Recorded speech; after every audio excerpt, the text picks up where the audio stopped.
C'est parti, mesdames et messieurs, pour cette grande tribune du lundi 1er août 2022. Mesdames et messieurs, bonjour à tous et bienvenue donc dans cette émission. Aujourd'hui, nous aurons deux thématiques à l'ordre du jour. Appel d'offres des blocs pétroliers et gaziers, la RDC vers un nouvel élan. Deuxième sujet, entre la MONUSCO et le peuple, le gouvernement doit choisir. Sur ce plateau, pour débattre de ces deux questions, Maître Edmond Bokolo, chercheur et avocat au barreau de l'Équateur. Bonjour Maître et merci à nouveau d'être avec nous. Bonjour Monsieur les journalistes. Un deuxième invité, Monsieur Patrick Kalinga, journaliste Tabala Télévision. Bonjour Monsieur Patrick Kalinga. Bonjour cher ami. Un dernier invité, Monsieur Patrick Eyalé, journaliste à Génie.cd. Bonjour et merci d'être avec nous, Monsieur Patrick. C'est moi qui vous remercie. Premier sujet, comme je l'ai dit tantôt, appel d'offres des blocs pétroliers et gaziers. La RDC vers un nouvel élan. On va rapidement prendre cette réflexion de la rédaction. Le vendredi 29 juillet 2022, les rideaux sont tombés sur les travaux du lancement des appels d'offres des 27 blocs pétroliers et 3 blocs gaziers du lac Kivu en RDC.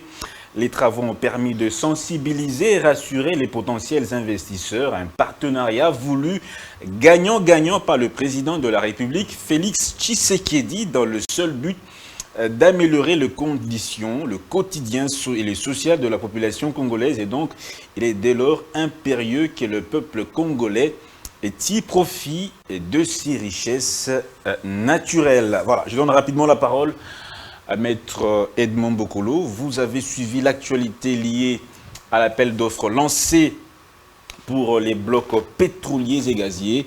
Est-ce que la RDC, on peut dire que la RDC est vers un nouvel élan donc, dans son épanouissement économique? Merci beaucoup. Merci pour la question. Je pense que c'est un nouvel élan dans la mesure où l'épanouissement n'est pas seulement économique, l'épanouissement est également fiscal.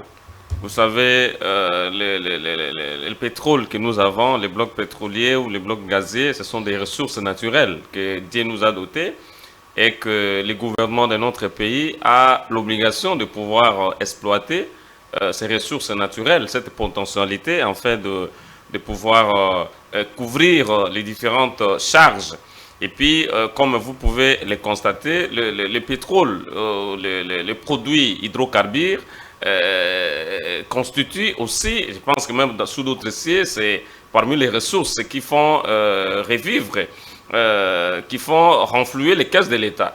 Et dans notre pays, le secteur des hydrocarbures, c'est un secteur, moi j'appelais ça à l'époque, c'est un secteur budgétivore. Parce qu'il n'y avait pas vraiment assez d'innovation, il n'y avait pas assez de taxes, il n'y avait pas assez d'impôts qui peuvent être maximisés afin que le gouvernement puisse en tirer profit au bénéfice de la population. Et je pense que si aujourd'hui le gouvernement de la République, à travers les chefs de l'État, décide de pouvoir signer, parce que moi, lors du développement, je vais prouver que la RDC ne vend pas les blocs pétroliers. La RDC va signer des concessions, des contrats de concession avec les investisseurs pour l'exploitation du pétrole. Et je pense que pour nous, c'est un avantage. Pourquoi? Parce que cela nous permet, en tant que Congolais, de pouvoir bénéficier de nos ressources naturelles. Est-ce que les conditions sont réunies pour que ces investisseurs viennent exploiter ces blocs pétroliers, pendant que nous savons qu'il y a d'autres blocs qui sont dans la partie est où il y a des problèmes d'insécurité? Je pense que pour voir les conditions, nous devons tout simplement voir la loi, parce que tout ce qui se fait par le gouvernement, c'est ce qui est prévu. Donc nous avons une loi de 2015 qui organise le secteur des hydrocarbures. Nous avons également la loi des finances de 2011. Et nous avons plusieurs textes juridiques qui organisent les ressources naturelles.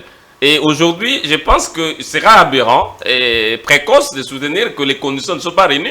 Et puis, les conditions du lancement même de ces appels d'offres, en tout cas, est-ce que nous avons des infrastructures à même d'accueillir des investisseurs facilement et venir exploiter ces blocs pétroliers?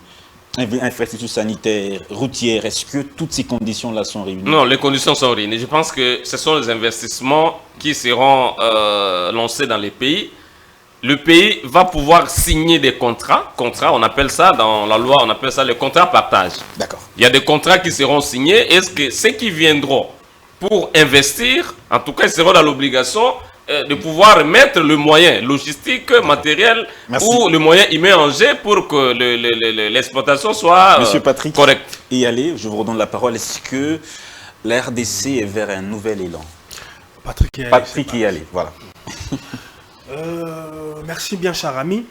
J'aimerais répondre, non, j'aimerais enjamber ce qu'a dit mon dévancier quand vous lui avez posé la question de savoir si les infrastructures sont réunies. Mais cet appel d'offres vient répondre tout justement à cette préoccupation. Comme l'a dit bien Maître Edmond Bokolo. In fine, il y aura des CPP, des contrats de partage de production. Et dans la nomenclature de CPP, il est fait mention, je dirais, il est fait obligation à ces entreprises, entre autres, de construire des routes, des soins de santé, des écoles et tant d'autres choses qui contribuent à ce qu'on appelle objectifs de développement durable. Parce qu'il faut savoir que l'exploitation des ressources hydrocarbures est intimement liée au ministère de l'Environnement, mais aussi au ministère de développement durable. Donc votre question trouve les réponses dans le cheminement même, in fine, de contrats de partage de production. Maintenant... Qu'en est-il du problème de l'insécurité quand il y a certains blocs qui sont dans la partie Est? Parlons des blocs gaziers qui sont... Permettez-moi de faire, je dirais, un recul pour établir les bases, parce qu'il y a des gens qui estiment que le gouvernement se réveillait un bon matin et a décidé de lancer ces appels d'offres.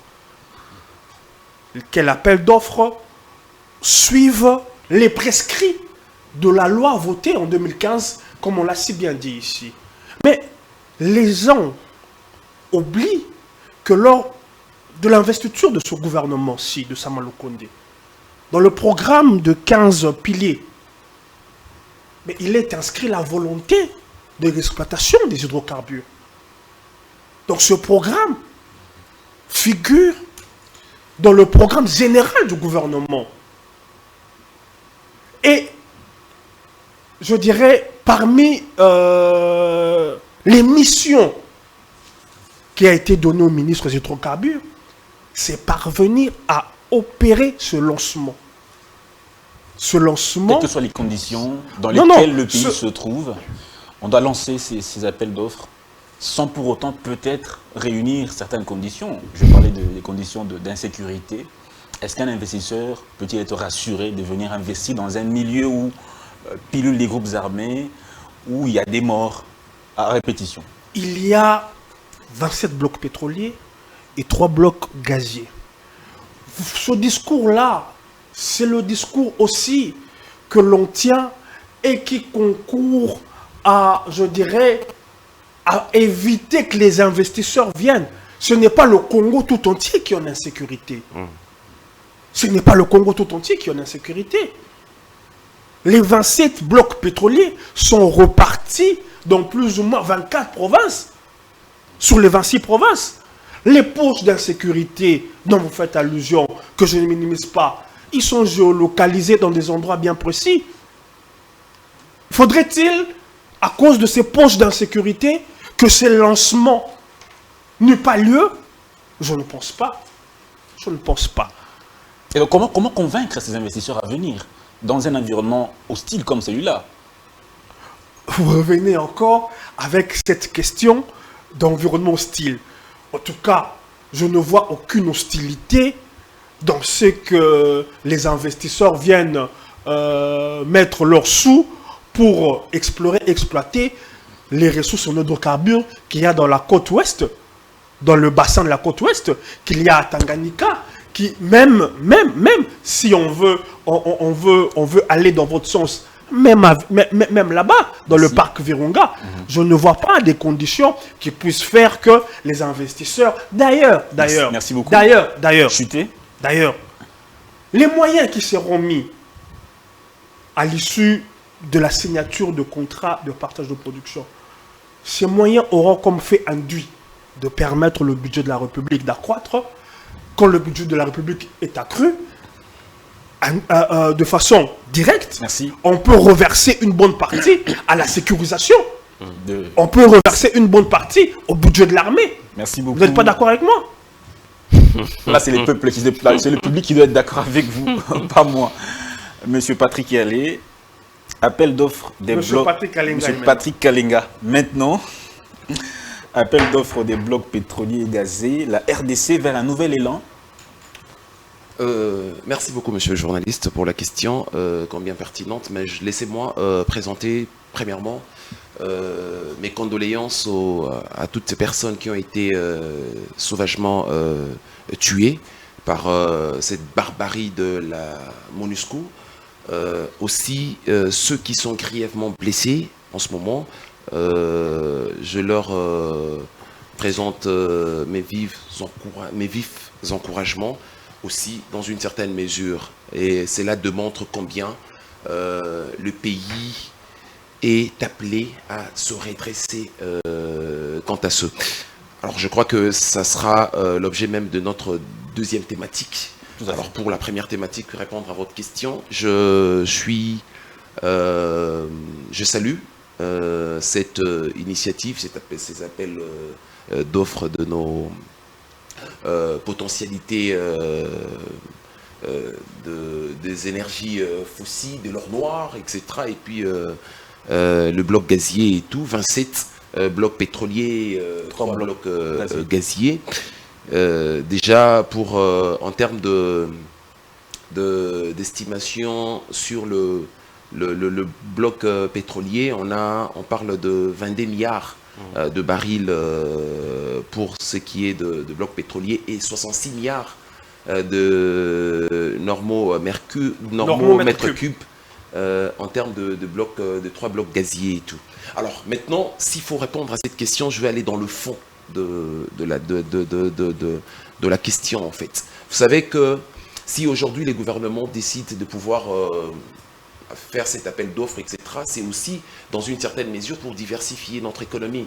Vous savez que depuis belle lurette, on déplore le fait que notre économie est essentiellement tournée vers le secteur minier et qu'il n'y avait pas eu une certaine diversification de notre économie. Et aujourd'hui, si le gouvernement essaye de diversifier cette économie, c'est une bonne chose. Mais maintenant, le fond dans cette question, c'est que notre économie, depuis très longtemps, depuis tous les régimes qui se sont succédés, souffre d'une politique publique de développement de notre pays. Au point que on peut faire des appels d'offres, on peut faire tout, mais vous avez dit à votre entame, à l'introduction, vous avez dit même que le président de la République appelle à un partenariat gagnant-gagnant dont le but est d'améliorer les conditions de la population.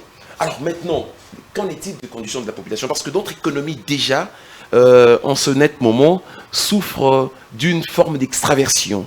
Ok?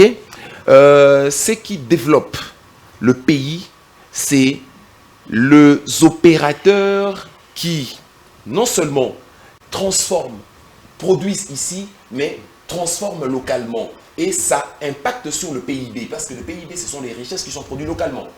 Ok? Alors maintenant, nous avons, lorsque vous regardez dans la sphère économique de notre pays, il n'y a pas plus tard que récemment, la Fédération des entreprises congolaises a fêté ses 50 ans. Mais on ne peut pas dénombrer plus de 2000 entreprises en République démocratique du Congo. Depuis que le Congo est Congo, on n'a pas plus de 2000 entreprises. Okay? Et la plupart de patrons de ces entreprises sont des importateurs. Or, les importations n'ont jamais développé l'économie d'un pays. Parce que lorsque vous faites des importations, au fait, vous prenez vos devises, c'est-à-dire que vous ne produisez pas. Vous vous prenez vos devises, vous achetez À l'extérieur. à l'extérieur. C'est-à-dire que nous achetons le riz, par exemple, en Chine ou au Vietnam, les riz qui vont servir à nourrir nos policiers dans l'armée. C'est-à-dire que ce sont des riz produits à l'étranger, ok? Pas localement. C'est-à-dire que on exporte nos devises à l'extérieur et ça nourrit, ça renforce, ça crée des richesses à l'extérieur. Chez nous, ça ne crée pas de richesses. Ça, c'est un cas. Le deuxième cas, c'est quoi? Le deuxième cas, c'est que... Est-ce que d'abord, quand on voit l'appel d'offres, dans les conditions dans lesquelles cet appel d'offres ou ces appels d'offres sont lancés, est-ce qu'on peut se dire que nous avons plus de chances d'avoir ces investisseurs venir? Oui. Est-ce que la RDC est-il un État qui a la potentialité d'attirer les investisseurs? La RDC est un État qui a la potentialité, qui a des potentialités d'attirer les investisseurs, les gens qui peuvent venir. Mais maintenant, il y a... Est-ce qu'on n'est pas allé vite en besoin? Non, on n'est pas allé vite en besoin. Tout, on doit commencer par quelque part. Ok? J'ai dit que je saluais cette initiative avec ces dynamismes du président de la République, mais je suis en train de mettre des réserves, d'émettre de réserves. Dans ce sens où notre ami Patrick Eyalé a parlé de contrat de partage de production. C'est-à-dire que in fine, par rapport à cette question, on dit que les entreprises vont construire des écoles, des routes, etc. Mais maintenant, je veux vous donner un élément, et pour chuter carrément, dans ce cas-là, nous avons une loi qui stipule, par rapport à la loi de l'offre de marché, etc. et tout, que lorsque il y a un marché qui dépasse le seuil de 250 000 $, c'est un marché qui doit être détenu par deux investisseurs locaux, internationaux. Ça veut dire que ça met déjà en péril les entreprises locales. Ok? C'est-à-dire que si ces routes, ces écoles doivent être construites par des entreprises qui sont d'autres entreprises que les entreprises congolaises, ça pose réellement un problème de la redistribution de cette rente pétrolière après exploitation. Voyez-vous? C'est-à-dire que l'idée, elle est bonne, mais maintenant, il faut, dans le fond, faire en sorte que ces richesses, cette rente pétrolière et gazière, puissent réellement contribuer à l'amélioration de nos populations, aussi à impacter sur les entreprises congolaises. Merci beaucoup, monsieur Patrick Kalinga. Maître Nombokolo, je vous redonne la parole. Il y a cette question des ONG internationales qui craignent aussi que les riverains soient les plus grands perdants dans cette exploitation des blocs pétroliers, aussi dans le même sens que M. Patrick Kalinga. Les Congolais risquent d'être, les populations locales risquent d'être les plus grands perdants dans tout ça. Bon, je pense que les organisations internationales craignent que les exploitants puissent fouler au pied les droits des communautés locales, c'est-à-dire que ceux qui exploitent les différents blocs, notamment les blocs côtiers, les blocs de Tanganyika ou chez nous vers la cuvette centrale. Mais je pense qu'ici, le problème, ce qui se pose, c'est le problème de l'environnement et le problème des communautés locales. Ces différents problèmes sont résolus par la loi. C'est-à-dire que lorsque vous prenez l'article 110 de cette loi, loi numéro 15/012 du 1er août 2015, sur le régime général des hydrocarbures, cette question a été résolue. Lorsque vous venez exploiter et que vous exploitez dans une zone qui permet aux communautés locales de vivre et d'exploiter, c'est la question qui est problème dans la loi foncière, même dans les codes forestiers, c'est prévu. Lorsque vous exploitez dans une zone qui permet aux communautés locales de pouvoir exploiter, vivre, cultiver, je pense que la question est résolue par la loi. La loi prévoit que les investisseurs puissent verser pour le compte des communautés locales une indemnité qui leur permet de pouvoir vivre. C'est comme ça, c'est ça la question. Et je pense que vous aviez suivi M. Patrick Eyalé. Il vous a dit, c'est-à-dire que lorsque ces investisseurs viendront, hormis le contrat de partage qui sera signé avec la République, il y a aussi des cahiers de charges. Et dans les cahiers de charges là, les conditions ou les bénéfices, c'est au bénéfice de la population. Lorsqu'on vous dit qu'il faut construire les écoles, Ce n'est pas le gouvernement qui va pouvoir exploiter les écoles, c'est la communauté locale. Lorsqu'on dit par exemple, il faut construire les routes. Là où il n'y a pas de route, vers chez moi, à l'Équateur par exemple, vous allez vers Bikoro, vous allez vers Bassankous, il n'y a pas de route. Et lorsqu'on construit des routes, c'est au bénéfice de la population. C'est-à-dire que la question de la communauté locale ne se pose pas. Et la communauté locale attend que le gouvernement puisse avoir des recettes. Est-ce qu'il y a des mesures coercitives si ces entreprises ne respectent pas les clauses de ces contrats? Il y a des mesures coercitives que le gouvernement a prévues. Je pense que c'est un contrat. On le dit, c'est un contrat. Et dans un contrat, il y a toujours des conditions de validité. Il y a des conditions à observer. C'est-à-dire que, vous savez, lorsque vous signez un contrat avec le gouvernement, ce n'est pas un contrat privé. On appelle ça un marché public. Et le gouvernement a toujours ce qu'on appelle l'effet de prince. Une certaine primauté dans tous les contrats de marché public. Le contrat administratif, par exemple. C'est-à-dire que si le gouvernement constate que vous étiez venu investir et on vous a garanti la sécurité tant physique, judiciaire et juridique et que vous ne respectez pas les différentes clauses du contrat, le gouvernement a le pouvoir de pouvoir résilier. Voilà pourquoi je disais ici, je voudrais rappeler aux gens que la RDC ne vend pas les blocs côtiers parce que c'est ce qui a éveillé les gens. Les gens disent que non, le gouvernement est en train de vendre. Non, on va les payer. Non, on ne va pas. C'est un contrat de concession.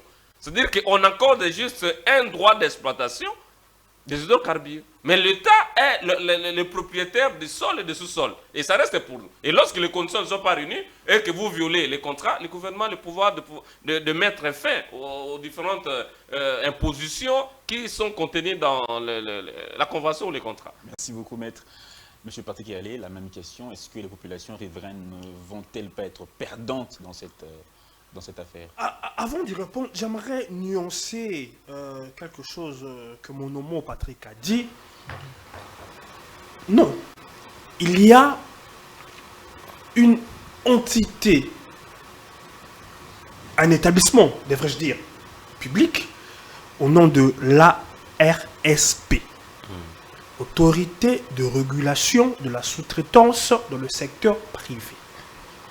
Je vais faire une jonction entre les lancements des appels d'offres et cet établissement public.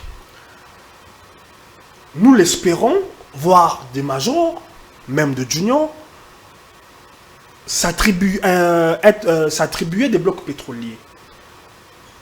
Mais ces majors auront comme pour activité dans ce qu'ils auront signé comme contrat, l'exploration et l'exploitation. Mais qui vont générer des services annexes et connexes. Ils auront peut-être besoin de construire des usines, des bâtiments. Il ne leur revient pas de construire cela. Ils devront sous-traiter. C'est-à-dire?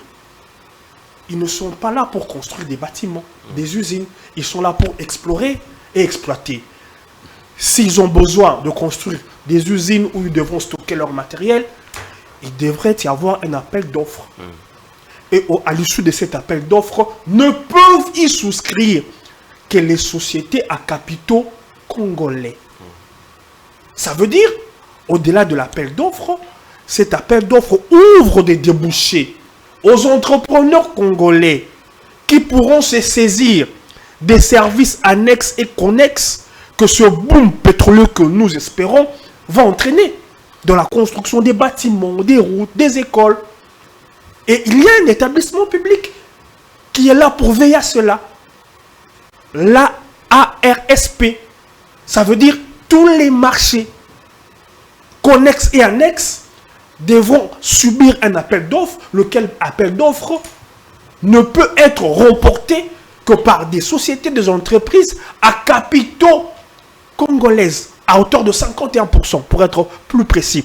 L'occasion est pour moi de dire aux entrepreneurs qui sont en train, je dirais, de ne pas comprendre le mouvement qui se passe, d'aller s'inscrire à l'ARSP pour connaître les fils. C'est un problème de vulgarisation de l'information que ces entreprises n'ont pas jusque-là. Mais c'est ce que nous sommes en train de faire maintenant. L'occasion faisant le larron, je profite de votre micro pour dire aux entrepreneurs d'être en règle d'abord, en conformité de ce qu'il faut pour, in fine, pas simplement avec le boom pétrolier que nous espérons, mais avec plusieurs types autres de marchés qui nécessitent de la sous-traitance. Ok. Ils peuvent visiter, Là, c'est ils peuvent visiter le site de l'ARCP, www.arcp.cd. Ils auraient des informations y afférentes. Maintenant, pour revenir à votre question, le contrat de CPP, un contrat de partage de production, oblige les compagnies qui signeront avec l'État de faire une espèce de joint venture avec la société nationale, notre société Sonaidroc. La joint venture ne devra pas être en deçà de 20% de ce que peut avoir la Sonaidroc. Ça, c'est un des premiers bénéfices et avantages. L'autre bénéfice et avantage, c'est les emplois directs que les populations riveraines vont bénéficier. Ces emplois ne vont pas bénéficier aux Rwandais, aux Ougandais, aux Burundais. Mais ces emplois vont bénéficier aux populations parce riveraines. que nous avons une main-d'œuvre locale qui est experte dans ce domaine-là. Vous faites bien de poser la question. Au-delà d'une main-d'œuvre basique, des manutenciers, on ne va pas nous dire qu'on n'a pas des gens qui peuvent faire la manutention, des chauffeurs, parce qu'il y aura des mouvements. Mais il faudra que l'on forme les Congolais dans la pratique de l'exploration et l'exploitation. C'est encore un autre bénéfice. Qu'on forme les Congolais. Mais bien sûr, cela est inscrit même dans le contrat. Cela est inscrit dans Ces ce entreprises qui contrat. vont devoir former, ces entreprises qui vont souscrire vont devoir former, ou c'est le gouvernement qui doit Non, former? le contrat prévoit que ces compagnies créent des conditions pour former la main-d'œuvre locale. J'ai eu la chance de visiter l'Angola. C'est le même, je dirais, modèle que l'on a choisi d'opérer. En Angola, on appelle ça angolanisation. C'est-à-dire, au bout d'un moment, toutes les grosses compagnies qui ont permis d'explorer l'exploitation, à un moment, ces compagnies, leur pourcentage ont été réduits au profit de l'Angola, au profit des Angolais qui ont été formés.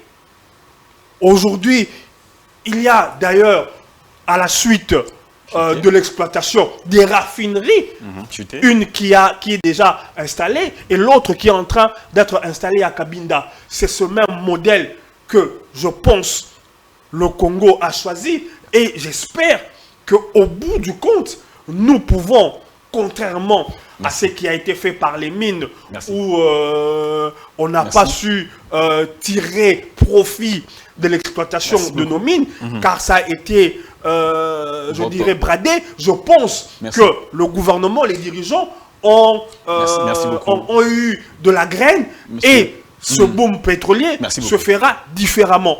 J'aurais voulu répondre sur l'environnement. Je reviendrai vers vous. Merci. Oui, Monsieur Patrick Kalinga, je vous redonne la parole. Je vous ai vu noter quelque chose. Oui, effectivement. Déjà, je dois vous rassurer que nous avons de spécialistes dans le domaine. Il y a de grands universitaires qui ont fini dans des instituts. Nous avons un institut de pétrole et de gaz.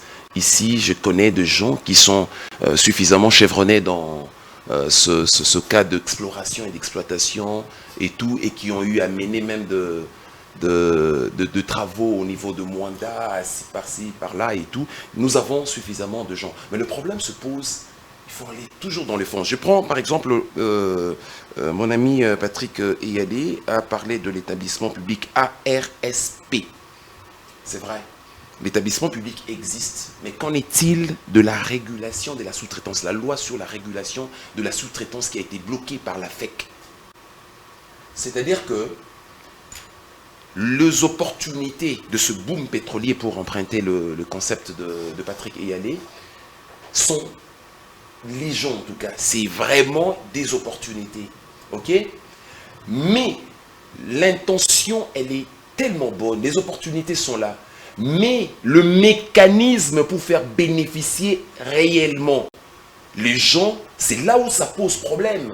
on peut avoir un établissement de régulation de la sous-traitance, etc., qui nous présente quand même de bonnes intentions. Voilà, il y aura de la main-d'œuvre congolaise, il y aura des entreprises congolaises qui vont bénéficier, qui vont sous-traiter avec. Mais cette loi qui devrait normalement garantir ce droit à ces entreprises-là congolaises, etc., a été bloquée. Ok? C'est-à-dire que il y a un problème déjà à ce niveau-là en termes de loi. Une loi bloquée, je pense que Maître va reprendre. Maître est là, et donc Maître va... Vous êtes en retard de l'information. Maître va forcément expliquer. Mais maintenant, il y a aussi cette histoire de main-d'œuvre locale. Ok? Est-ce que vous savez que jusqu'à ce jour, au Palais du Peuple, les gens qui ont construit le Palais du Peuple, ce sont les Chinois. Ok? Mais vous savez que jusqu'à ce jour, l'entretien du Palais du Peuple, c'est toujours les Chinois qui le font.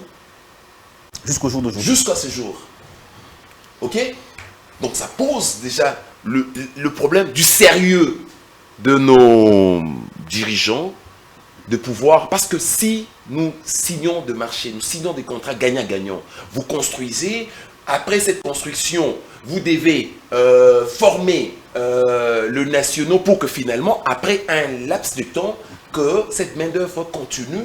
Voilà pourquoi j'ai posé la question de savoir, tellement pertinente au niveau de mesures coercitives, comment contraindre ces entreprises à respecter les clauses du contrat. Mais justement, tout ça, c'est les sérieux qu'on va mettre par rapport à ces accords, par rapport à de lois qui doivent normalement sous-tendre ces accords, parce que c'est pas facile. Vous savez, il y a, en termes par exemple environnemental et tout, c'est vrai, Maître Edmond Bokolo a parlé des indemnités qu'on peut donner aux communautés locales. C'est vrai, mais au-delà de ces indemnités-là, il y a l'aspect environnemental, la pollution des eaux, etc. et tout.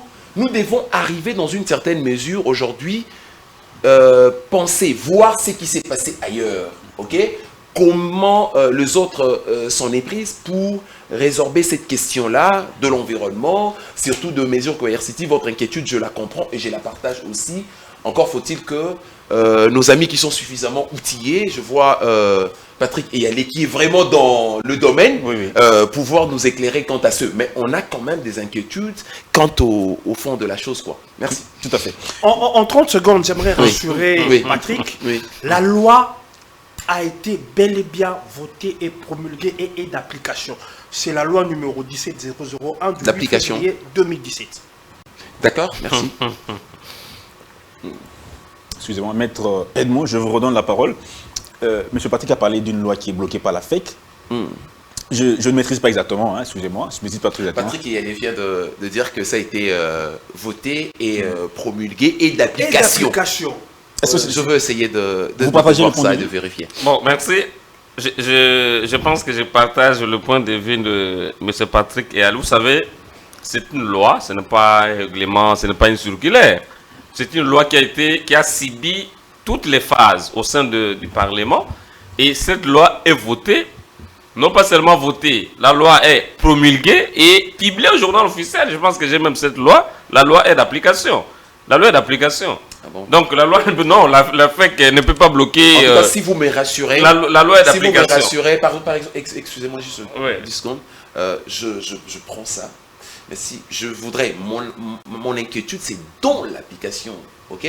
Si la loi est votée, promulguée, etc., pas de problème, ok? Mais l'applicabilité de cette loi, lorsqu'il y a une institution comme la FEC, Fédération des entreprises congolaises, qui empêche l'application de cette loi, c'est là où ça pose problème. Si vous dites que la loi est d'application, est-ce qu'il y a vous avez des cas, étayer cela? Parce que j'ai des cas et je me la loi est bloquée par la FEC. Je me réserve parce que je peux des cas ici. J'ai un peu des doutes que la loi soit bloquée par la FEC. Voilà. Mais je voudrais répondre rapidement à M. Patrick Kalenga. Vous savez, lorsque M. Patrick lit la loi, vous allez voir que toutes les questions liées à l'environnement, à la pollution, sont déjà examinées dans la loi.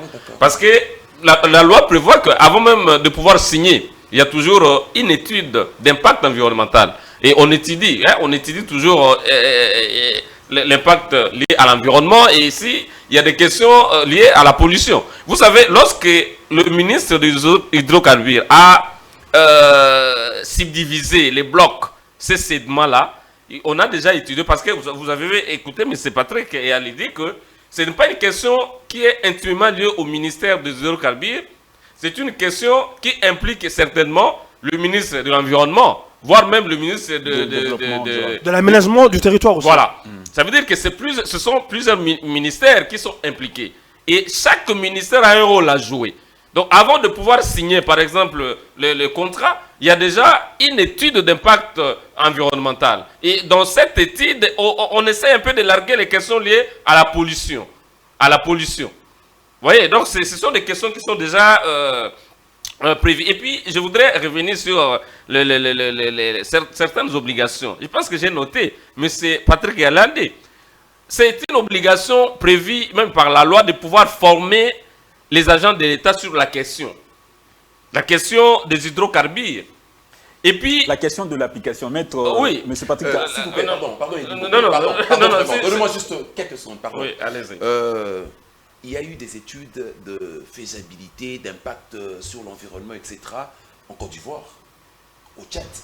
Ok? Qu'en est-il de résultats sur l'environnement au Tchad et en Côte d'Ivoire? Ben, je pense que ce n'est pas un cas de jurisprudence que non, nous allons je vous donne des cas ce n'est pas un cas... des pays qui nous ont précédés. Mais ce n'est pas un cas modèle. Qui ont également mené des études. Mais ce n'est pas un cas qui doit s'imposer chez nous. Et puis, je voudrais aussi ajouter mécanisme pour faire bénéficier les gens. Vous savez, lorsque nous avons des richesses naturelles ou nationales, ce n'est pas à chaque Congolais d'aller accueillir comme ça, comme vous allez dans un champ essayer de ramasser les fruits. Non. C'est-à-dire qu'il y a un processus. Il y a une voie à suivre. Vous voyez? C'est-à-dire que les recettes que l'État va percevoir, ce sont les recettes qui vont renflouer les caisses de l'État. Ce sont les caisses qui vont faire assez que le budget de l'État puisse toujours augmenter chaque année. Et comment la population bénéficie? Ça, c'est question de finances publiques. Lorsque l'État construit des routes, lorsque l'État construit les écoles, lorsque l'État améliore, par exemple, les conditions de la gratuité de l'enseignement, lorsque l'État augmente les salaires des gens de l'État, c'est de cette façon-là que la population bénéficie de richesses naturelles. Quand on dit la redistribution des richesses naturelles, ça ne veut pas dire que nous tous, nous allons se ranger dans une route ou dans un lieu, on commence à nous distribuer. Non. C'est-à-dire que l'État, ce sont des moyens qui permettent à l'État de pouvoir remplir ses missions. Et ces missions que l'État remplit, c'est au bénéfice de la population. Au bénéfice de la population. Et je pense qu'aujourd'hui, et puis même la question sur, je pense que vous avez posé une question, je n'ai pas pu répondre, la question sur la sécurité. Je pense que lorsque je prends les différents blocs, je pense que vous avez dans les blocs côtiers, vous avez dans les blocs Kivet central, même dans les Graben Tanganyika. Je pense que les blocs qui sont dans la partie est, là où entre guillemets il y a l'insécurité, je pense qu'ils sont minoritaires. Et puis je voudrais aussi dire que est-ce que même si pendant qu'il y a la guerre, où il y a l'insécurité à l'est, il n'y a pas des exploitants là-bas à l'est, il n'y a pas de gens qui exploitent, il n'y a pas de sociétés minières à l'est, c'est-à-dire que ce n'est pas une question qui doivent être soulevées à ce moment pour décourager les investisseurs. Merci. Et puis sur le plan juridique, actuellement, nous avons des textes juridiques et efficients qui peuvent garantir à ce que les investisseurs puissent venir investir, créer les entreprises des hydrocarbures. Monsieur. Et puis soient sécurisés. Voilà. D'accord. Monsieur Patrick Yalande, est-ce que vous pouvez rencontrer plutôt cette intervention de Greenpeace qui a dit que cette exploitation aura des conséquences catastrophiques sur les communautés riveraines de ces blocs pétroliers, la biodiversité, le climat mondial, parce qu'il touche notamment un complexe riche en tourbières dans la zone de la cuvette centrale. On parle d'environ 30 gigatonnes de carbone, soit l'équivalent de 3 ans d'émissions mondiales de CO2. Absolument. Mais permettez-moi de rebondir par rapport à ce que Maître Edmond a dit. Par exemple, prenons le bloc qui se trouve en Ituri. La partie ougandaise a déjà signé un contrat avec Total pour explorer et in fine exploiter. Devrons-nous laisser l'Ouganda prospérer tout en sachant que sous le sol, il n'y a pas de frontières? Donc, avec le risque que l'Ouganda, quand ils seront avancés, face à ce que l'Angola nous a Il faut fait, déjà départager. il n'y a pas de frontière sous le sol. Il n'y a pas de frontière maritime aussi, en s'agissant des ressources pétrolières. C'est le problème qu'on a avec l'Angola, qui a pris les devants et a commencé à exploiter du pétrole, notamment dans la partie nous réservée. Parce que nous, on a pris du retard. Il ne faudrait pas, pour les raisons qui peuvent être justifiables, que nous nous réservons et laissons les autres prendre de l'avant. Là, je parle précisément du bloc se trouvant en Ituri. Donc la question de l'insécurité, ce n'est pas une question qui tient. C'est une question qui tient, mais cette question ne peut pas nous contraindre. Ça bloque pas. Cette question ne peut pas nous contraindre. D'autant plus que l'exploitation avec, je dirais, les finances qu'elles pourront apporter peuvent résorber cette insécurité. Tout à fait. Ok. Maintenant La question aussi, de Greenpeace. j'en reviens, c'est une question très importante. S'agissant de ce que l'on évoquait sur la RSP, Autorité de régulation des sous-traitances de le marché privé, il y a deux pesanteurs. Il y a la méconnaissance de la loi, de la part des Congolais, des entrepreneurs. Parce que, regardez, vous voyez le marché Tchilégelou qui a accordé la construction de certaines routes ici et là. Mais il n'y a qu'une seule entreprise à capitaux congolaise qui a remporté. Là où vous avez 7 à 8 autres entreprises qui appartiennent aux étrangers. Parce qu'il y a de ces domaines où les Congolais n'investissent pas. Tout à fait. Il y a des domaines où les Congolais ne sont pas regardants. Parce qu'ils n'ont pas l'information. Tout à fait. C'est pas leur faute, peut-être. Pas nécessairement. Peut-être c'est pas leur faute. Pas Il y a, nécessairement. il y Si on a- a l'information, on peut il y a- investir. il y a un déficit d'information, mais ce n'est pas ça la raison principale qui fait que dans beaucoup de marchés, dans beaucoup, je dirais, des opportunités, voilà, vous ne retrouvez pas des Congolais. Ce n'est pas simplement une question de manque d'information, c'est un tout où le Congolais regarde souvent ailleurs. Le Congolais est dans l'immédiateté. Alors que c'est le moment, avec ce boom pétrolier, que certains entrepreneurs Exploiter sur le long voient terme. quelles sont les opportunités que ce boom pétrolier peut nous apporter. Quels sont les services annexes. Faire des, comment on appelle ça, des entreprises où je dirais, vous associez vos capitaux pour être compétitif. Parce que il ne suffit pas d'être congolais, il faut être compétitif parce que ces marchés ne sont pas donnés de gré à gré, ils doivent passer par des appels d'offres. On ne va pas donner ces marchés à un Congolais parce que simplement vous êtes Congolais. Il faut avoir la capacité technique, l'expertise, mais aussi les finances qui vont avec. Voilà. Donc, c'était pour répondre à cette question de l'RCP, quoique il y a aussi de la résistance de la part des grandes entreprises qui, je dirais, qui font de la résistance, qui ne veulent pas, parce que ce marché Au niveau est national. représenté à peu près à 2 milliards.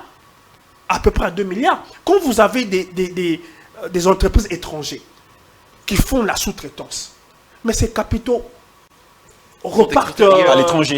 Tout à fait. Donc, je pense qu'on a suffisamment éclairé sur cette question. Je veux maintenant répondre à cette question sur l'impact environnemental. Savez-vous que l'Afrique tout Et aussi les entière... tourbières qui sont menacées.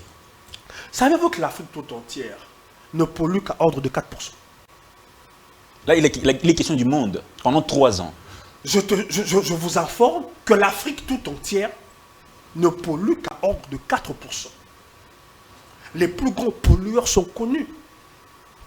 Nous n'exploitons que 24 000 barils jour. Là où vous avez des pays comme les États-Unis qui exploitent en termes de milliards de barils. La Norvège, 300 millions de barils.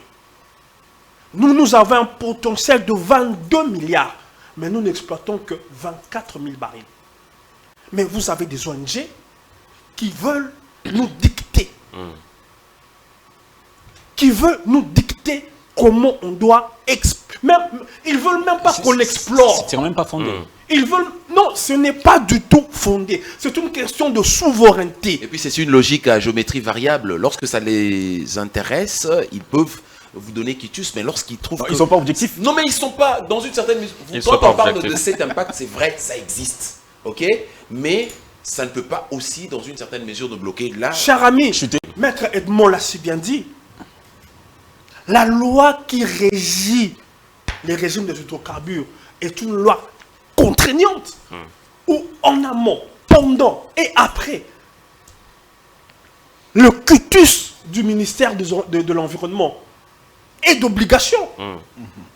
Ça veut dire, quand vous n'avez pas, vous compagnies qui avez souscrit, quand vous n'avez pas dans votre cahier de charge, une capacité qui peut montrer que techniquement, vous pouvez exploiter le pétrole sans que vous ne polluiez plus qu'il n'en faut.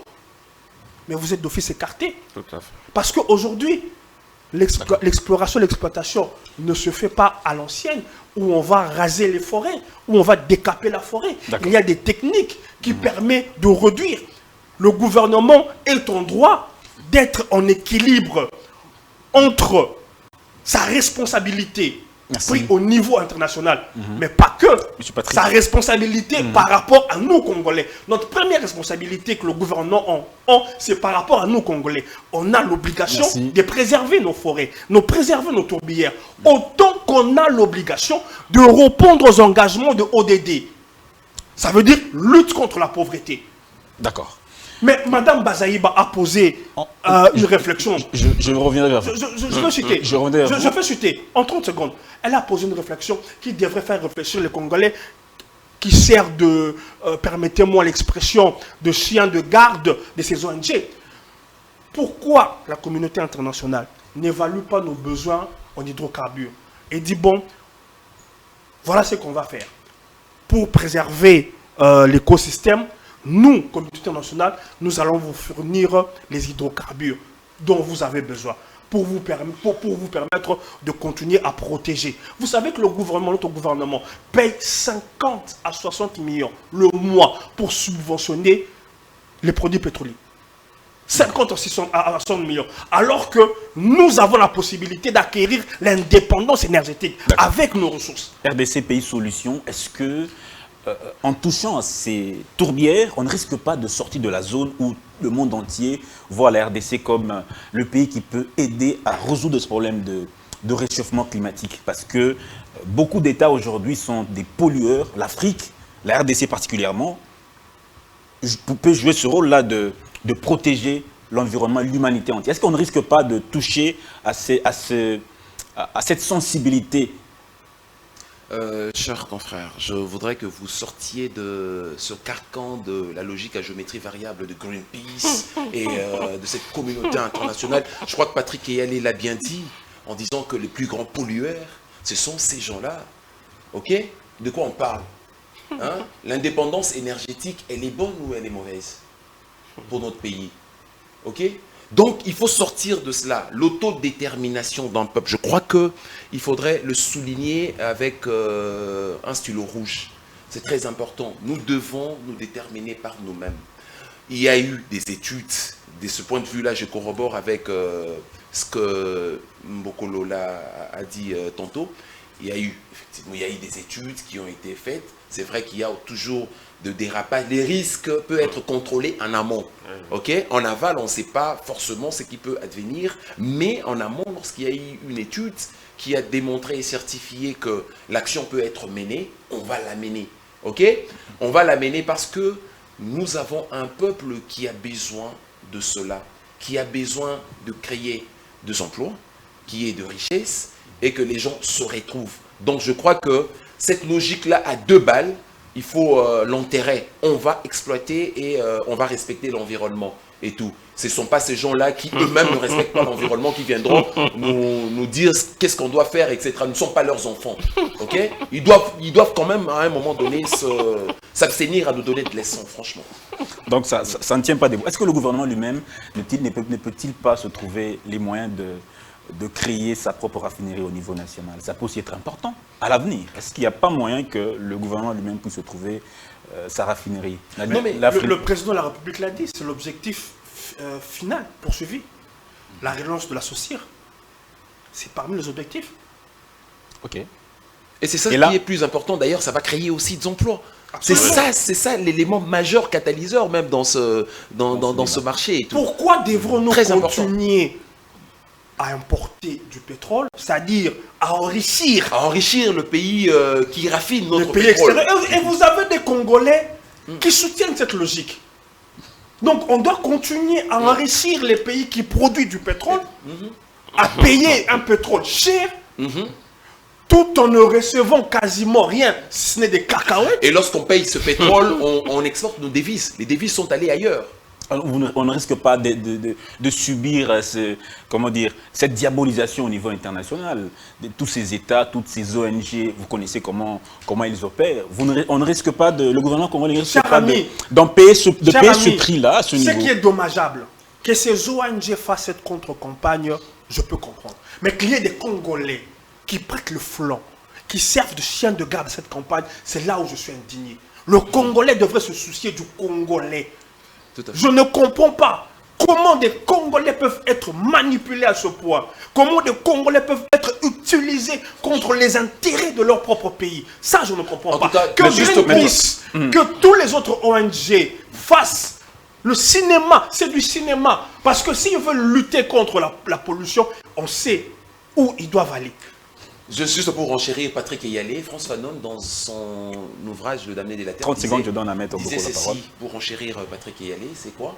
C'est que lorsque nous allons nous départir de colons, nous allons remplacer les colons blancs par le colon nègre, noir, et qui vont servir les intérêts de colons blancs après la décolonisation. C'est ce que nous ne voulons pas, qu'il y ait des nationaux, des gens qui servent les intérêts des étrangers et qui ne veulent pas que la RDC puisse se mettre debout. Et ça, Maître- on n'en veut pas. Maître Mbokolo, c'est aussi votre point de vue. Oui, bon, je pense que nous devons quand même être sérieux. Parce que vous savez, les Congolais qui mènent une mauvaise campagne contre ces appels d'offres, généralement, ce sont des Congolais qui travaillent dans ces ONG-là, ils reçoivent un peu des petits billets des banques. Moi, je pense que, imaginez que nous avons la seule richesse qui est la forêt et les eaux. Ça va? Ça veut dire que vous allez nous interdire, nous, que nos enfants puissent mourir de faim parce qu'il y a une question liée à l'environnement. Non, mais il faut être sérieux. C'est-à-dire que c'est la richesse que Dieu nous a dotée. Et nous devons exploiter cette richesse, encadrée par des textes juridiques. Donc nous avons des lois qui encadrent cette exploitation. Donc on ne saura pas nous interdire. Quelle richesse? Parce que ce n'est pas ces pays. Vous allez voir que vous voyez les fondateurs de ces organisations internationales, ce sont les Américains, ce sont les Français, ce sont les Canadiens et consorts. Mais comment ils vont pouvoir nous imposer leur logique? Et nous allons vivre. Donc à chaque fois que nous devons toujours regarder l'extérieur pour avoir une aide internationale, il faut toujours regarder à l'extérieur pour avoir un emprunt international. Alors que ici, chez nous au Congo, nous avons la ressource, donc la principale ressource du budget de l'État, ce sont les impôts et les taxes. Et lorsque nous lançons les appels d'offres, conformément à la loi sur le marché public, et que nous avons les investisseurs qui viennent chez nous pour investir, vous savez combien d'avantages sur le plan fiscal, sur le plan professionnel que nous allons bénéficier. Moi, je pense que, comme M. Patrick l'a dit, en tout cas, ces Congolais doivent arrêter. Ça, c'est vraiment une scène. Hein? C'est un théâtre qu'ils sont en train de faire. Donc, on ne peut pas sacrifier l'intérêt d'une nation à cause de ces petits dollars qu'on vous paye chez Greenpeace ou chez certaines organisations. C'est vraiment, c'est indigeste pour moi. C'est indigeste. Merci beaucoup, Maître. Ce sont de pantins désarticulés qu'on peut promener comme ça au gré de vagues, franchement. On va prendre le deuxième sujet en lisant cette réflexion de la rédaction. Le chef de l'État congolais, Félix Antoine Tshisekedi, a affiché le vendredi 29 juillet lors du Conseil des ministres la position du gouvernement congolais de voir la mission onusienne se retirer du sol congolais. Cette position est consécutive aux manifestations anti-MONUSCO qui ont secoué la semaine dernière les villes de Goma, Butembo et Uvira. Les mouvements citoyens manifestent pour exiger le départ immédiat de la MONUSCO avec une présence de 22 ans au Congo, incapable d'imposer la paix dans l'est du pays. Déjà hier, il y a eu 2 morts et plusieurs blessés quelques militaires de la MONUSCO ont ouvert le feu sur la population. C'est une affaire qui défraie la chronique. C'est une réaction, c'est une situation qui démontre vraiment que la MONUSCO n'a plus sa place au Congo. Ce qu'on a vécu hier dans la partie Est avec ce coup de feu des casques bleus. Le drame qui s'est passé hier, voyez-vous d'abord la différence quand il s'agit de ce qui s'est passé hier. La MONUSCO, ou la communauté internationale, parle d'incident. Ce n'est pas simplement Un incident. un incident. C'est plus que ça. C'est plus que ça. Moi, je me suis posé la question à haute voix. Si la MONUSCO ne ferait pas partie, finalement, d'un des groupes armés. Quand on voit des militaires de casques bleus en culottes, jeans, avec un habillement un peu inhabituel, ça fait quand même réfléchir. Je crois que la mission de maintien de paix n'a pas que comme prétendu intérêt le maintien de la paix. Je pense que l'insécurité, je dirais interminable, sert quelque part les intérêts de cette MONUSCO. Comme l'avait dit jadis l'un des leurs, pas de guerre, pas de revenus. C'était dit en anglais, no guerre, pas de guerre, pas de job. Voilà, pas de guerre, pas de job en anglais. Comprenez-moi, moi, mon petit anglais que je connais me fouille de temps en temps. Donc, c'est quelque chose de, je dirais, de ahurissant. Mais moi, je ne suis pas du tout étonné par la réaction de la MONUSCO. Parce qu'on a laissé cette MONUSCO se comporter en conquistador de notre pays. Expliquez-vous. Le gouvernement prend la décision d'instaurer l'état de siège. La MONUSCO s'oppose à cela. La MONUSCO dit qu'elle n'est pas d'accord. Vous avez vu ça où? Vous avez vu ça où? C'est un avis. Non. C'est une question de souveraineté. Une question dont la prérogative revient au seul chef de l'État. Le chef de l'État ne le partage pas. Fût-elle avec la communauté internationale. La MONUSCO n'a pas d'avis à donner en la matière. Vous parlez d'avis, mais c'était plus qu'une position où vous sentez que ce n'est qu'un avis. Non! Ça allait en forme d'injonction.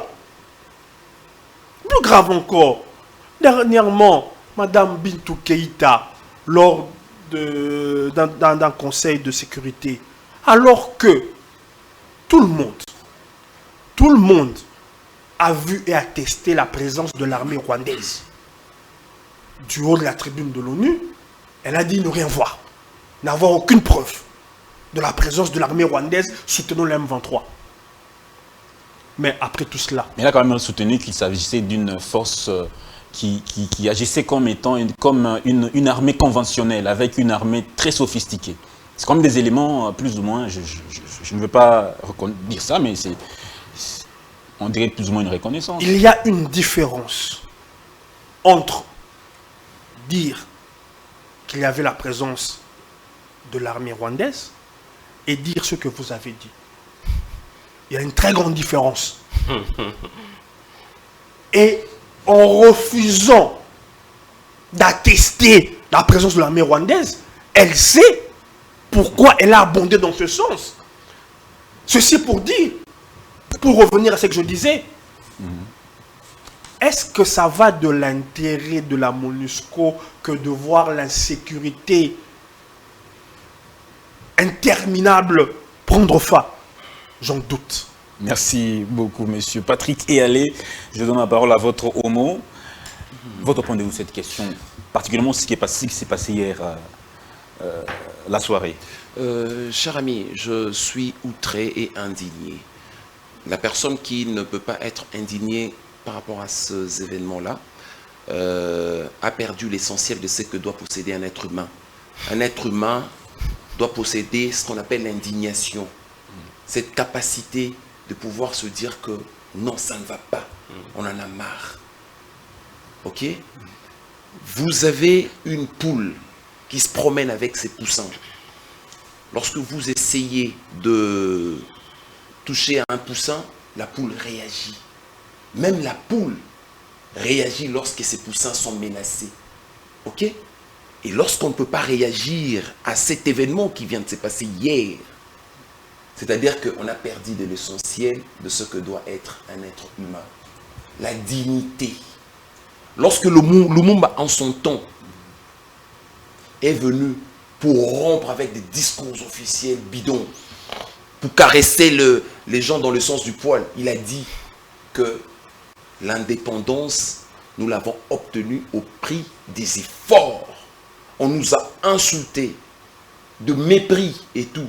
Ce n'est pas un cadeau de la Belgique, mais c'est l'effort des Congolais pour avoir cette indépendance-là. Ok? Ils ont dit, les Blancs ont dit, mais il se prend pour qui? Pourquoi il peut nous parler comme ça? Ce sont des gens arrogants, ils n'ont pas des exemples à nous donner. Vous avez un État souverain. Ces gens-là, en promenade, je ne sais pas s'ils allaient où, faire quoi en Ouganda et tout. Notons tout de même, en passant que depuis belle lurette, la population dit qu'il y a une certaine connivence entre la MONUSCO et nos agresseurs et tout. Ils ne jouent pas franc jeu.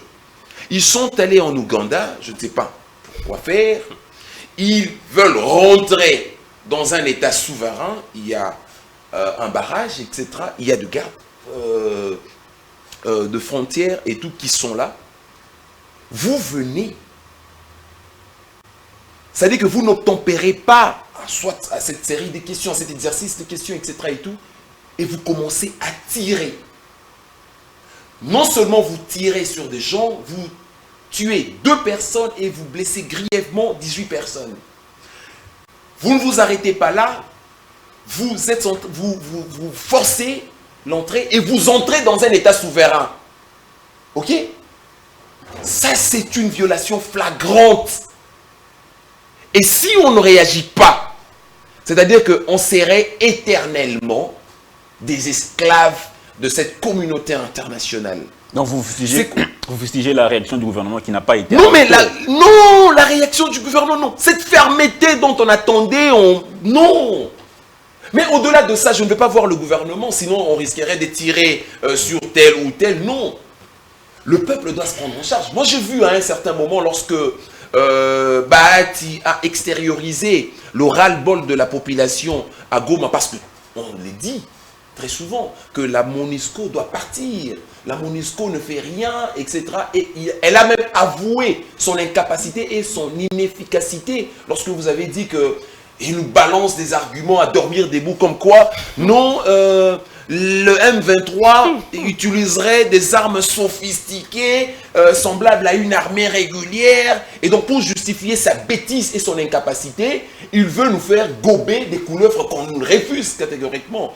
Et tout. Ce que nous devons faire aujourd'hui, c'est de demander vraiment le départ de la MONUSCO. Moi, je pense que les gouvernements, lorsqu'ils préconisent que ça soit un processus jusqu'en 2024, avec on a parlé, on a refusé d'ailleurs, Patrick, il a refusé même de parler de l'incident. Vous avez vu, lorsqu'il y a eu une manifestation, sous d'autres cieux, il y a des manifestations, il y a toujours des débordements. On n'a pas utilisé les concepts de débordement, on a utilisé le pillage. Ok? Quand bien même on n'a rien vu des éléments ou de matériaux que les manifestants ont emportés, etc. et tout, dans une certaine mesure, il y a eu des avis, des réactions, etc. La réaction même de l'Union africaine pour condamner le manifestant dans une certaine mesure. Et là maintenant l'Union africaine, silence radio, ne réagit pas. Ok? Mais est-ce qu'on doit continuer à rester comme ça? Le peuple a le droit de s'autodéterminer. Quand vous dites que la population doit se prendre en charge, qu'est-ce que vous voulez dire exactement? Non, mais c'est ça, c'est qu'on appelle l'autodétermination, mon cher.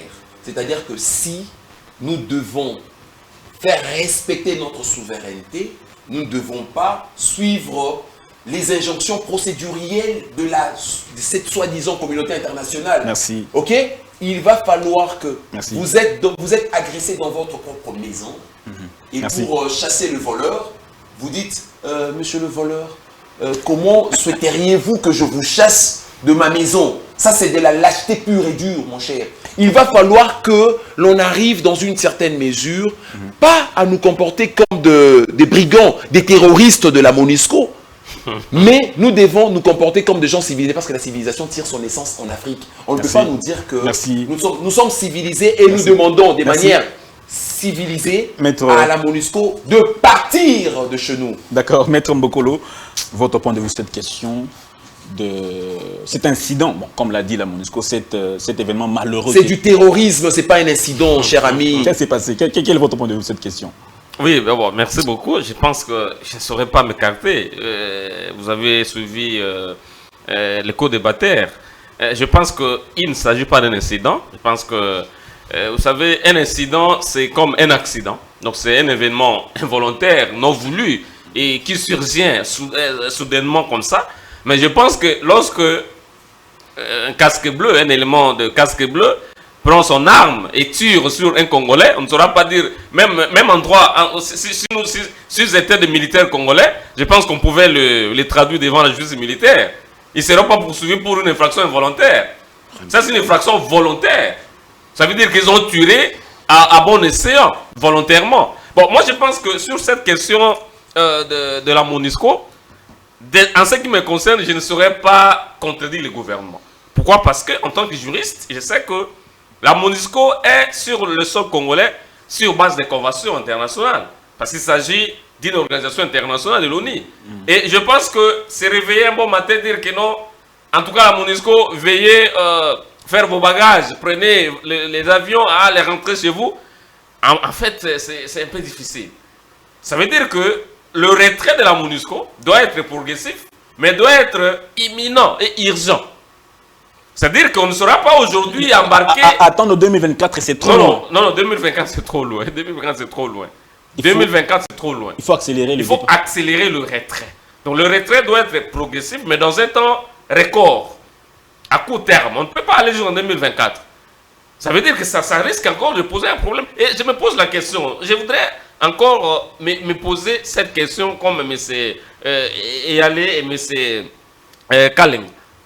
Mais comment, dans un pays souverain, la MONUSCO doit s'entêter? Vous savez, la mission de la MONUSCO était la pacification et la protection des civils. Mais comment les gens que vous êtes censés protéger, vous les massacrez? Imagine. Allez-y comprendre. Imagine. Vous les blessez, les personnes que vous êtes censés protéger. Nous n'avons pas de armes pour extirper les agresseurs, le M23, mais vous sortez des armes pour tirer les Congolais. Ça veut dire que pour signifier que le rôle de la MONUSCO ne se justifie plus. C'est ça ce que ça veut dire. Ça veut dire que l'événement d'hier, l'événement volontaire de la mission de l'ONU au Congo, cet événement voudrait simplement dire que la MONUSCO n'a plus du rôle à jouer au Congo. Ça n'est plus important. Actuellement, avec le président Tshisekedi, je pense que tous les moteurs sont en marche pour sécuriser les pays.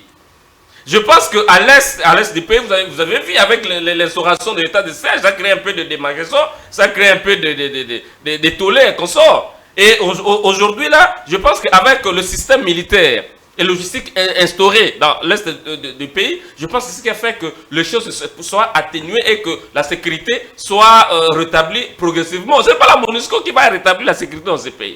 La MONUSCO est venue ici, moi je m'excuse, j'étais en 6e primaire. La MONUSCO, en 6e primaire. Aujourd'hui, il y a 22 ans, le bilan de la MONUSCO, je pense que c'est catastrophique. Parce que la guerre continue. Et maintenant, c'est le gouvernement qui doit se réveiller, qui doit se prendre en charge pour pouvoir riposter contre les attaques injustes. Donc pour moi, je pense que le retrait doit être imminent, mais non brutal. Il faut quand même, on soit quand même humain, mais c'est Patrick, l'idée Patrick, nous soyons quand même humains. Donc le retrait, parce qu'il s'agit d'une organisation internationale, il s'agit de conventions. Je pense qu'il faut aussi protéger l'État. Nous ne voulons pas que notre pays soit censuré. Au niveau de l'ONU, voilà. Quelle réaction peut-on, quelle réaction le gouvernement peut-elle avoir face à ces genres d'événements s'ils se répétaient? Quelle réaction on peut envisager? Bon, ce qui est aussi difficile dans la situation qui est la nôtre, c'est la faiblesse de notre État. il y aura, je crois, au grand maximum une année des élections. Et l'organisation des élections dépend en partie de l'apport logistique De la MONUSCO. de la MONUSCO. Donc c'est une donne Importante. que le gouvernement a en tête dans sa prise de position vis-à-vis de la MONUSCO. On pense aux élections de 2023. Non, on pense à l'apport de la MONUSCO, notamment dans l'organisation des élections, en termes logistiques. Ça veut dire que le gouvernement est dans une situation, permettez-moi l'expression qui n'est pas conforme à la bienséance, le gouvernement est dans un cul-de-sac. Ça veut dire que le gouvernement ne sait pas où se mettre vis-à-vis de la MONUSCO.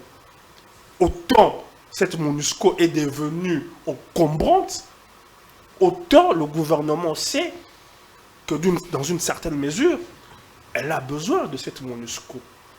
Que faire? Je n'aimerais pas être à la place ni du président, ni du Premier ministre, ni du ministre des Affaires étrangères.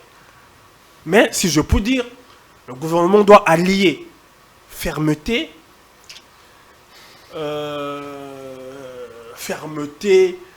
et, je dirais, réalisme politique. Quoique la situation de tension qu'on observe dans bien de faubourgs de l'Est de la République laisse à penser que la tension ne va pas aller décrescendo. À cause notamment de cet non. événement malheureux. Oui, je vous interdis avec respect de parler d'incident. Cet événement volontaire Avec malheureux. cet événement fâcheux, Oui. avec cet événement de barbarie, Un acte de terrorisme. un acte assimilable au M23. Mais la crainte est que ça se reproduise parce que Maître Bokolo a dit 2024, c'est trop loin. La crainte, c'est que déjà la confiance entre la MONUSCO et la population, c'est fini. C'est plus, oui. Je C'est suis fini. d'avis, moi je pense, il faut qu'un geste fort soit posé. Il faut qu'on exige, que le gouvernement exige le départ de Madame Bintou Keïta.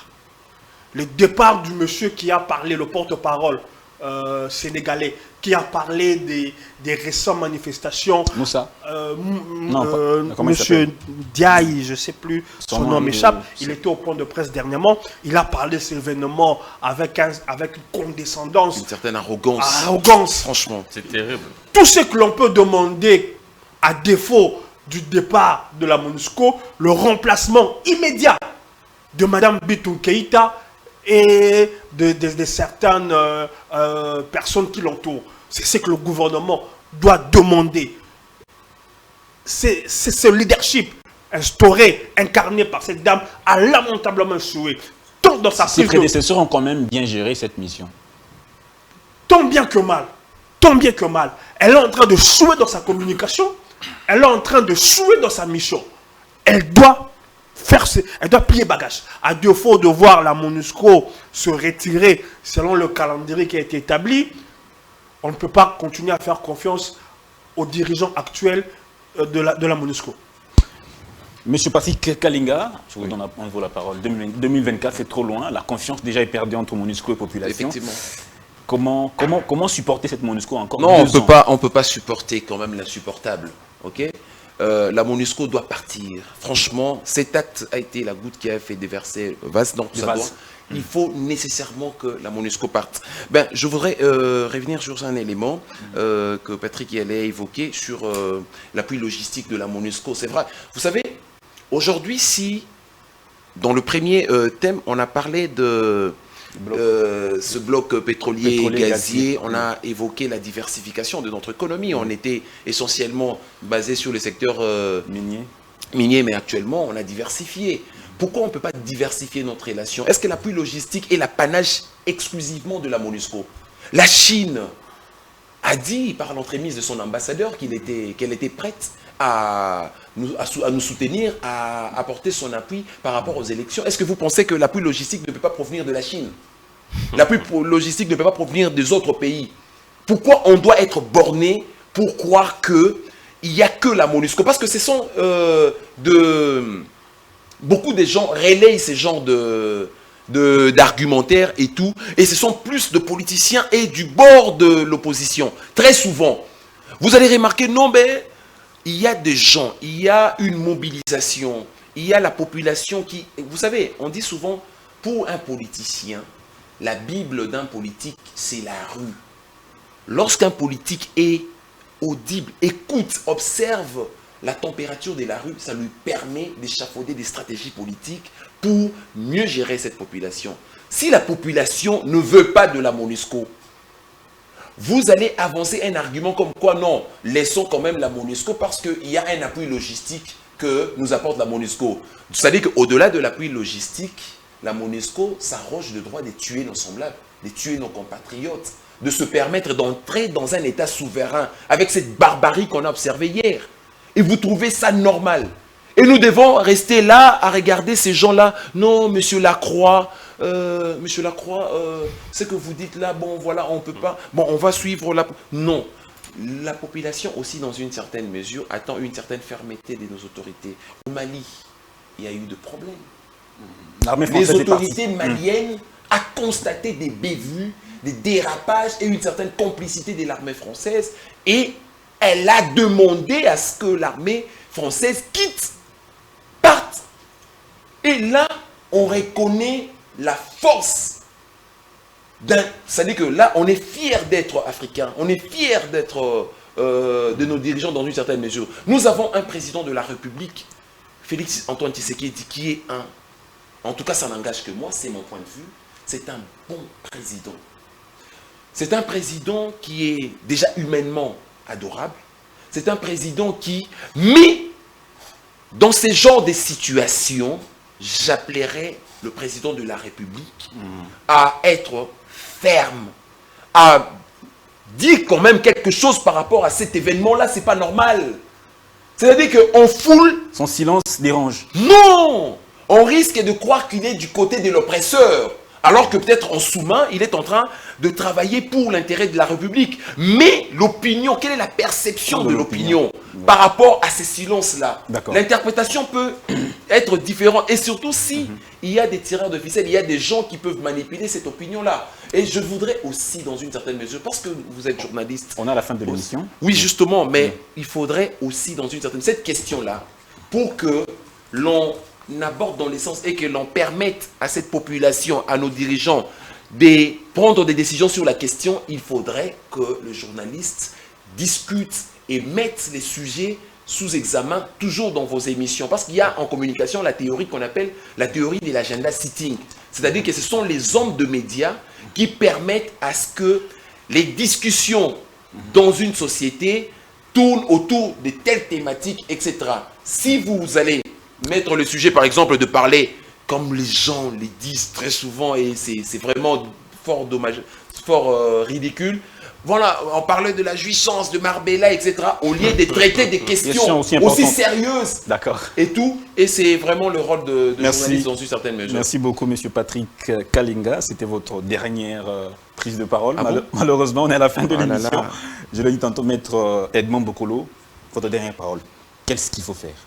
Bon, moi, j'ose croire que la question du retrait de la MONUSCO ne peut pas impacter l'organisation des élections. Je pense qu'en 2018, nous avions organisé les élections dans ces pays sans l'appui de la communauté internationale. C'est-à-dire que nous avons des moyens, voilà, les moyens qui seront créés par les contrats des blocs pétroliers. Ce sont les moyens là qui vont pouvoir faire en sorte que le gouvernement puisse... D'ici 2023, on sera prêt financièrement. Oui, nous serons prêts. Je pense que la MONUSCO doit se retirer d'ici décembre. Je pense que ce sera une bonne chose. Parce qu'on ne saura pas décembre admettre... 2022. Oui, on ne saura pas admettre des actes de perfidie. Ça, c'est de la perfidie. Ce sont des actes vraiment en violation manifeste des droits humains que la MONUSCO est censée protéger. Donc c'est vraiment, pour moi, je pense même que... le droit international. Oui, même le droit international. La MONUSCO doit se retirer et puis... parce que c'est une question de souveraineté. On ne sera pas imposé. Et puis, j'abonde aussi dans le même sens que M. Patrick Eyal. Je pense que, à titre de mesures provisoires, mesures préventives, on doit d'abord retirer Mme Bintou Keïta Parce que depuis que la MONUSCO, là, on n'a jamais vu les éléments de casque bleu tirer sur la population civile. C'est ce qui fait que c'est la défaillance du responsable de la MONUSCO. C'est noir sur blanc. Elle n'arrive pas à contrôler ces éléments-là. C'est inadmissible. Elle n'arrive pas à mieux gérer et tout. Donc, à titre préventif, elle ne fait que patrouiller et tout. On changer le responsable de la MONUSCO. Voilà. Monsieur Patrick Allais, votre dernière prise de Oui, parole. il faudra qu'on la renvoie, qu'elle aille je ne sais où, qu'elle sollicite des paires de lunettes. On en aura sûrement besoin. Comme pendant sa présence, elle n'a pas su voir ce que tous les Congolais ont vu. Franchement. Donc je pense qu'elle a besoin... Preuve à l'appui. Preuve à l'appui. Elle a besoin de se procurer une paire de lunettes. Et ce moment, je ne sais pas, de congé ou que sais-je encore, pourra lui permettre de voir un ophtalmologue. Mais j'aimerais mettre un bémol dans ce qu'a dit l'estimé Edmond que je découvre aujourd'hui. Il faudra que les Congolais sachent que le résultat de l'appel d'offres, on doit les attendre au minimum d'ici une année. Monsieur Patrick Allais, le temps qui est appel à la candidature, merci. Que les soumissionnaires fassent leur offre. Malheureusement, vous allez m'excuser, le temps nous fait défaut malheureusement. À la télévision, le temps, c'est le temps si on déborde. Oui. Mesdames et messieurs, merci d'avoir suivi ce débat très houleux, un débat très très important que je vous convie de suivre sur toutes nos pages et nos réseaux sociaux. Nous vous disons au revoir, à demain et sur toujours la bonne humeur. Au revoir.